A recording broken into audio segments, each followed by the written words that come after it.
Hello, friends, and welcome back to Discover Literature. Today, we are diving into the world of George Bernard Shaw and one of his iconic play, Candida. But before that, let's take a moment to appreciate the genius of George Bernard Shaw and his remarkable contributions to literature, particularly through works like Man and Superman, which I have already covered.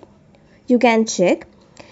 Let's now discuss about G.B. Shaw, who is often hailed as one of the greatest playwrights of the 20th century, was a master of wit and social commentary. He was born in Ireland in 1856. His works challenge societal norms and explored complex themes with sharp humor and insight. If you want to know more about G.B. Shaw, I have already covered his biography in detail in another video, so be sure to check that out. Now let's discuss about Candida. Friends, Candida is a thought-provoking comedy that challenges societal norms and explores the complexities of love, marriage, and personal identity. The play was set in Victorian England. It was first performed in 1895. The play revolves around the character of Candida, a strong and independent woman who finds herself caught between her husband, who is Reverend James Morrill, and a passionate young poet, Eugene Marchbank. Friends, the play was written in 1894 and was first published in 1898. The play comes second in the collections Play Pleasant and is subtitled a mystery. It is also categorized as an anti-romantic play and a drama of ideas. And this is a three-act play. Now let's discuss about the summary of Candida. So let's begin. It was the time of 1894, approx. 3rd or 4th of October. Roads are wide and clean. Buildings of equal shape are arranged in an order, but the place is not at all attractive. There is only a center of attraction, that is Victoria Park. This park extends in 200 acres of land and a lake. There is also a row of flowers and a sandy path for children's entertainment. There is also a platform where different types of peoples delivered lecture on vivid aspects such as political, regional, religious, and economical. Friends, the opening scene starts with the monastery of Saint Dominic's parlor. This is very close to the roadside garden whose beauty can be felt from the outside on the road. And here lives the clergyman Morrill. He is sitting in his long armchair in his parlor. He is very much educated. His attitude and personality can be observed through books which are kept on the racks. And Morrill, being 40 years, looks handsome, attractive, and active. He is the member of Social Christ Union and an active member of St. Matthew and Christian Social Union and an orator. He is very famous for his qualities. So, James Morrill is going through the letters that he had just received. Prosy is sitting beside him and is typing letters. James Morrill has been invited by Hoxton Freedom Group, a part of communists, to address them on Sunday. He cannot accept the offer because on Sunday he had to deliver the speech at churches. So he asks Prosy to search for a day on which he is not engaged. Prosy tells him that on 28th he has been invited by a renowned company for dinner. Thus he cancels the dinner and decides to go to Hoxton Freedom Group. Just then enters Lexi. Moral tells him that he is going to pick up his wife from the railway station at 11:45 am, who is coming back for 2 days. It appears that the children are suffering from some infection. She is coming to take warm clothes for them. Moral suggests Lexi get married to a Candida like girl. Lexi tells Moral that Burgess, means Moral's father-in-law, is coming to have a private conversation with him. Moral is surprised as Burgess has not come since last 3 years. After some fight, he goes out, and Prosy texts Lexi that she doesn't like the overpraising of Candida by Moral. He used to say, Candida here, Candida there, and Candida everywhere. Lexi accuses her of jealousy of Candida.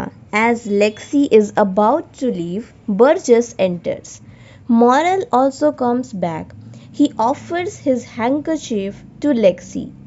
Burgess doesn't like this. Initially, he says to Moral that he has forgiven him.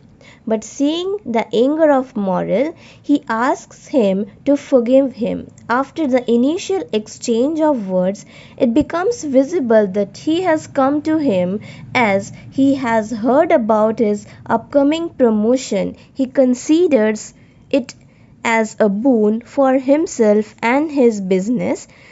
While they are talking, enters Candida. Moral regrets forgetting to pick her up from the station. She tells that Eugene, a young boy of 18, was with her. Moral goes out to pay the fare to the cabman. He brings Eugene with him and introduces him to Burgess. Burgess, upon learning that he belongs to a royal family, welcomes him and offers him for dinner and goes away as he has to catch the train. Candida goes to see and amend the situation of the house. Eugene tells Moral that he loves his wife and doesn't like the way he, means Moral, behaves with his wife. He also says that he will free Candida from his slavery. Moral drags him in anger and asks him to leave his house. Just then enters Candida. She inquires about this matter but can't get it. She asks Eugene to stay with them until lunch. Now, friends, the Act 1 ends and Act 2 starts, which takes place in afternoon. It is the afternoon of the same day. Eugene is sitting alone in the room, finding the printer idle. He meddles with it.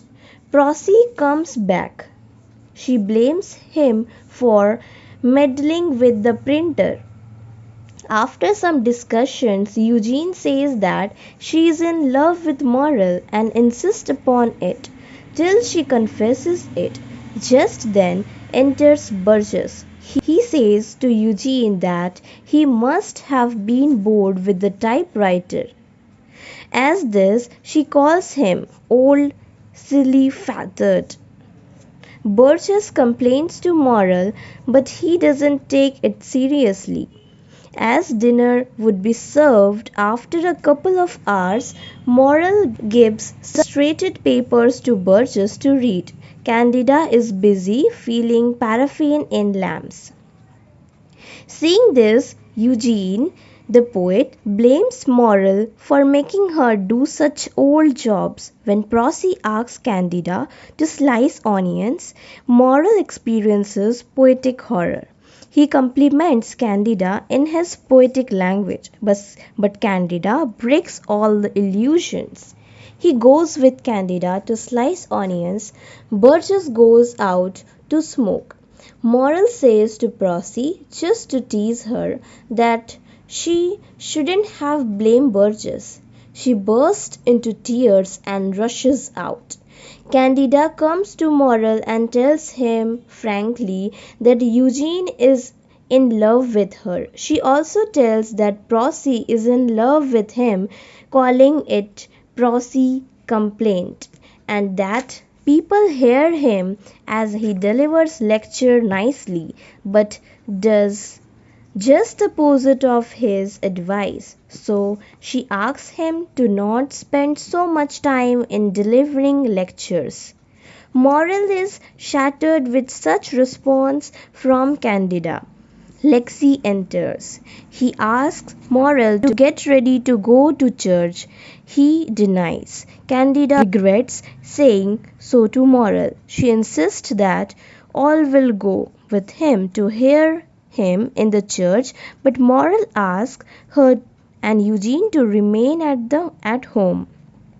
She protests but cannot succeed. Now the act second ends and act 3 starts that take place in the night.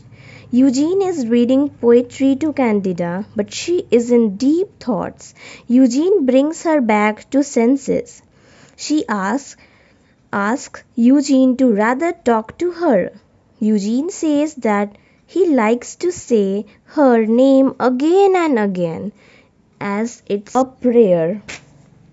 While they are talking, enters Morel. He tells that he has delivered his lecture splendidly. Lexi, Prosy and Burgess come. Lexi and Prosy thank Burgess for offering them such a great supper. All leave. Candida goes to St. Maria to bed. Eugene taunts Morel. Ultimately, it is decided between the two that Candida must choose one of them. Candida enters. She inquires about this matter. Morel asks her to choose one of them. She decides to remain with her husband as he cannot live without her. Eugene goes out saying that he has some secret in his heart, so he is satisfied although Candida has rejected him. And after this, the play ends.